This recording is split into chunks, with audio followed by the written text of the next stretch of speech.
ഇത് മാസ് മോട്ടോഴ്സിൽ നിന്നാണ് Honda active വണ്ടി നമ്മൾ വർക്കിന് കയറ്റിയിട്ട് നമുക്ക് ജോബ് കാർഡിൽ പറഞ്ഞേക്കുന്നത് ജനറൽ സർവീസ്, എഞ്ചിൻ ഓയിൽ മാറ്റണം, വാട്ടർ സർവീസാണ്. പിന്നെ ഫ്രണ്ട് ടയർ ചെക്ക് ചെയ്യണമെന്ന് പറഞ്ഞിട്ടുണ്ട്, ഒരു വെട്ടർ പറഞ്ഞിട്ടുണ്ട്. ആക്സിലേറ്റർ കേബിൾ ടൈറ്റ് ഉണ്ട്. പിന്നെ സ്റ്റാർട്ട് ചെയ്ത് കുറച്ച് കഴിയുമ്പോഴത്തേക്കും വണ്ടി ഓഫ് ആവണ ഒരു കംപ്ലയിൻറ്റ് പറഞ്ഞിട്ടുണ്ട്, പൊല്യൂഷൻ ടെസ്റ്റ് പറഞ്ഞിട്ടുണ്ട്. അപ്പോൾ നമ്മൾ വണ്ടി ഓടിച്ച് നോക്കി നമുക്ക് ഫ്രണ്ട് വെട്ടൽ കാണിക്കുന്നത് ടയറുമായി ബന്ധപ്പെട്ട കംപ്ലയിൻ്റ് ആണ്. അപ്പോൾ ടയറിൻ്റെ ചെറിയൊരു വെട്ടൽ കാണിക്കുന്നുണ്ട്. അപ്പോൾ നമുക്കിതിനകത്ത് ടയർ ഓൾറെഡി കുറച്ചും കൂടി തീരാനുണ്ട് കേട്ടോ. അപ്പോൾ നമുക്ക് കുറച്ചുകൂടി ബെറ്റർ ആയിട്ടുള്ള ഓപ്ഷൻ എന്ന് പറഞ്ഞാൽ ബാക്കിലത്തെ ടയർ വലിയ താമസിച്ചാണ്ട് നമ്മൾ മാറ്റേണ്ടി വരും. ആ മാറ്റുന്ന സമയത്ത് ഇത് ഡിസ്കേ പാഡ്, ഈ 4 നെട്ട് അയച്ച് ഡിസ്കേ പാഡ് അയച്ച് ബാക്കിലിട്ടിട്ട് പുതിയ ടയർ ഫ്രണ്ടിലിടാം. അപ്പോൾ ആ കംപ്ലയിൻറ്റ് തീർന്നോളും. ഇതിപ്പോൾ നമുക്ക് ഉപയോഗിക്കാനാണെങ്കിൽ കുറച്ചും കൂടി ഉണ്ട് നിലവിൽ.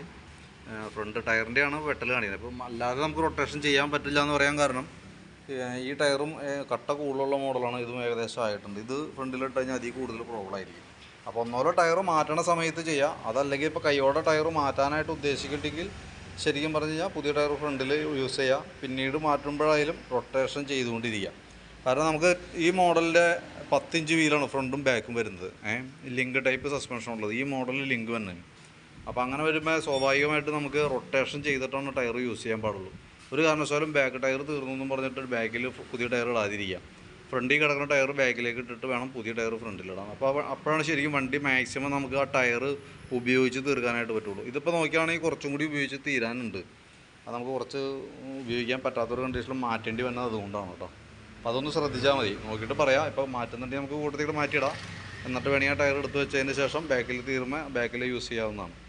നമ്മൾ ബാക്ക് ബ്രേക്കിൻ്റെ ഭാഗം എന്ന് പറയുന്നത് നമ്മൾ ചെക്ക് ചെയ്യുന്നുണ്ട് സർവീസിൻ്റെ ഭാഗമായിട്ട്. ബ്രേക്ക് ലൈനർ കിടക്കുന്നത് കമ്പനി ലൈനറാണ്, ഹോണ്ടയുടെ ഒറിജിനൽ ലൈനറാണ്, പുതിയ ലൈനറാണ്. അപ്പോൾ നമുക്ക് ബ്രേക്ക് ക്യാമൊക്കെ ഒന്ന് വെച്ച് ഗ്രീസ് ചെയ്ത് റീസെറ്റ് ചെയ്താൽ മതി. പിന്നെ ടയർ ഈ പറഞ്ഞ പോലെ കുറച്ചും കൂടി ഉണ്ട്.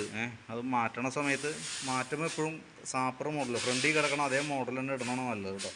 ടയറുടെ ചെല്ലുമ്പോൾ അവർ കട്ട കൂടുതലുള്ളതൊക്കെ പറഞ്ഞിടിക്കും. പക്ഷേ അത് നമുക്ക് പിന്നീട് പണിയായിട്ട് വരും. പിന്നെ ഗിയർ ഓയിലൊക്കെ ചെക്ക് ചെയ്ത് നല്ല ഓയിലാണ്.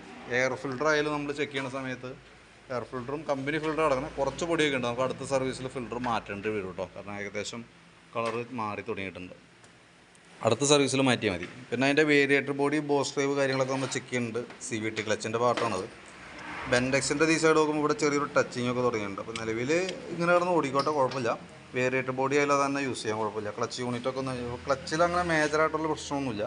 ക്ലച്ച് ഒന്ന് ഗ്രീസ് ചെയ്യുക, റീസെറ്റ് ചെയ്യുക. ബെൽറ്റൊക്കെ കമ്പനി ബെൽറ്റ് കിടക്കണം, ഹോണ്ടയുടെ ഒറിജിനൽ ബെൽറ്റാണ്. വലിയ പഴക്കമായിട്ടില്ല. അപ്പോൾ നമുക്ക് ക്ലച്ചിൽ അങ്ങനെ മേജറായിട്ട് വേറൊരു പാർട്സുകൾ ഡാമേജോ കാര്യങ്ങളൊന്നുമില്ല. ബെൻഡെക്സിൻ്റെ ഈ സൈഡ് ചെറിയൊരു ടച്ചിങ് തുടങ്ങിയിട്ടുണ്ട്. അപ്പോൾ അത് പരമാവധി ഉപയോഗിക്കുക. എന്തെങ്കിലും കംപ്ലയിൻറ്റ്സ് കാണിച്ചിട്ട് മാറ്റിയാൽ മതി. പിന്നെ അതേപോലെ തന്നെ എഞ്ചിൻ ഹെഡിൻ്റെ ഭാഗം ചെക്ക് ചെയ്ത് വേറെ പ്രോബ്ലം ഒന്നുമില്ല. ആക്സിലേറ്റർ കേബിൾ ടൈറ്റാണ്, നമുക്കത് മാറ്റിയിടേണ്ടതായിട്ട് വരും കേട്ടോ. അതുമ്പോൾ വേറെ നമുക്കൊന്നും ചെയ്യാൻ നടക്കില്ല. ചോക്ക് കേബിൾ കുഴപ്പമില്ല. പിന്നെ റണ്ണിങ്ങിൽ അത് വണ്ടി സ്റ്റാർട്ട് ചെയ്ത് കുറച്ച് ഓഫ് ആവുന്ന കംപ്ലയിൻറ്റ് സ്വാഭാവികമായിട്ടും കാർബറേറ്ററുമായി ബന്ധപ്പെട്ട കംപ്ലയിൻറ്റ് വരാറ്. തൽക്കാലം നമ്മളിപ്പോൾ അതിൻ്റെ സ്ലോ സ്പീഡ് കൂട്ടിപ്പോൾ അഡ്ജസ്റ്റ് ചെയ്ത് കഴിഞ്ഞപ്പോൾ ഓക്കെ ആയിട്ടുണ്ട്.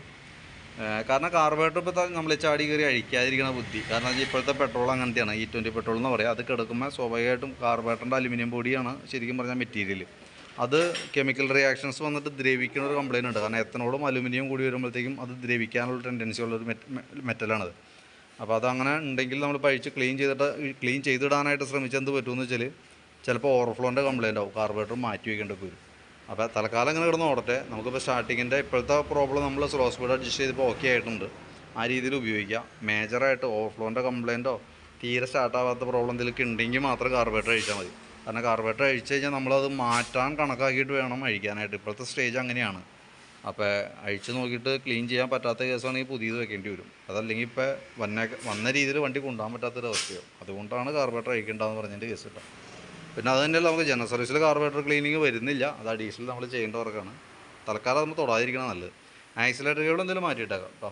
പിന്നെ ഫ്രണ്ടിലേക്ക് വരുമ്പോൾ ഫ്രണ്ട് ബുഷ്, ഗ്രീൻ ബുഷൊക്കെ അത്യാവശ്യം ഓവലായി പോയിട്ട് അതൊന്ന് ചേഞ്ച് ചെയ്തിട്ടേക്കാം. ബ്രേക്കിൻ്റെ കേബിളൊന്നും കുഴപ്പമില്ല, അതൊക്കെ അങ്ങനെ മതി. ലിങ്ക് ബുഷൊക്കെ ഒന്ന് അയച്ച് ഗ്രീസ് ചെയ്തിട്ടാൽ മതി. ഫ്രണ്ട് ലൈനറായാലും കമ്പനി ലൈനറാണ് കിടക്കണം. ഈ ഹോണ്ടയുടെ ഒറിജിനൽ ലൈനറാണ്, പുതിയ ലൈനറാണ്, വലിയ പഴക്കമായിട്ടില്ല. പിന്നെ ഫ്രണ്ടിലത്തെ നമുക്ക് ഈ ഹെഡ് ലൈറ്റിൻ്റെ ഈ ഭാഗം ഉണ്ടല്ലോ, ആ ഭാഗത്ത് വരുമ്പോഴത്തേക്കും അതിൻ്റെ സ്റ്റോപ്പർ അടിയിൽ നിന്ന് പൊട്ടിപ്പോയേക്കാം. ഇതിവിടെ ഹെഡ് ലൈറ്റിൻ്റെ ഉള്ളിലത്തെ. അപ്പോൾ അതുകൊണ്ട് തന്നെ ഗട്ടറിലൊക്കെ ചാടുമ്പോൾ നല്ല രീതിയിൽ അടി ഫ്രണ്ട് സൈഡിൽ നിന്ന് വന്നിട്ടുണ്ട്. ഇതിങ്ങനെ കിടന്ന് ഷെയ്ക്ക് ചെയ്യേണ്ടി വരും. അപ്പോൾ അത് തൽക്കാലത്തേക്ക് ഇത് ഇങ്ങനെ വന്നു കഴിഞ്ഞാൽ ഹെഡ് ലൈറ്റ് അസംബ്ലി മാറ്റി പുതിയത് വെക്കാനാണ് പറ്റുള്ളൂ. തൽക്കാലം നമ്മൾ മാറ്റാൻ നിൽക്കണ്ട. തൽക്കാലം ഞാനത് സ്ക്രൂ ചെയ്തിട്ട് പിടയ്ക്കാത്ത രീതിയിലേക്ക് ആക്കിയിട്ടേക്കാം. അപ്പോൾ അങ്ങനെ ഒരു കംപ്ലയിൻ്റ് ഉണ്ട്. അത് ജോക്കോളിൽ പറഞ്ഞിട്ടുണ്ടായില്ല, നമ്മൾ ഓടിച്ച് നോക്കിയപ്പോൾ കിട്ടിയ കംപ്ലയിൻറ്റ് പറഞ്ഞതാണ് കേട്ടോ. പിന്നെ 2024 മോഡൽ ബാറ്ററിയാണ് വണ്ടിയും ഇരിക്കുന്നത്. ആമറോണിൻ്റെ ബാറ്ററിയാണ്. ഞാൻ എൻ്റെ വോൾട്ടൊക്കെ നോക്കുമ്പോൾ 13.4 വരെ കാണിക്കുന്നുണ്ട്. ലോഡ് കൊടുക്കുമ്പോഴേക്കും 9.15 വരെ വന്നുണ്ട്. അപ്പോൾ നിലവിൽ വോൾട്ട് ഒരല്പം കുറഞ്ഞു തുടങ്ങിയിട്ടുണ്ട്, പക്ഷേ നിലവിൽ വേറെ പ്രോബ്ലം ഒന്നും ഇല്ല. പിന്നെ സ്പാർക്ക് പ്ലഗ് ഒന്ന് അഴിച്ച് ക്ലീൻ ചെയ്ത് റീസെറ്റ് ആക്കുന്നുണ്ട്. സെക്കൻഡറി ഫിൽട്ടർ യൂണിറ്റ് ഒന്ന് അഴിച്ച് ക്ലീൻ ചെയ്യുന്നുണ്ട്.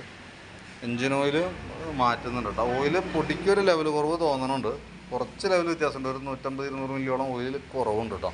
അപ്പോൾ നമ്മൾ ഈ മാറ്റുന്ന ടൈം മാറിപ്പോണ്ടോന്നൊന്ന് ശ്രദ്ധിച്ചേക്കാം.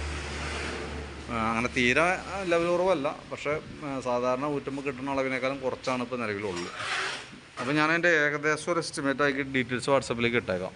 വീഡിയോ കണ്ടതിന് ശേഷം നോക്കിയിട്ടൊന്ന് റിപ്ലൈ ഇട്ടോളൂ കേട്ടോ. ഏകദേശം ഒരു 3 മണിയൊക്കെ ആകുമ്പോഴത്തേക്ക് എന്തെങ്കിലും വർക്ക് കംപ്ലീറ്റ് ആവും. ഞാനപ്പോൾ കോൺടാക്ട് ചെയ്തോളാം.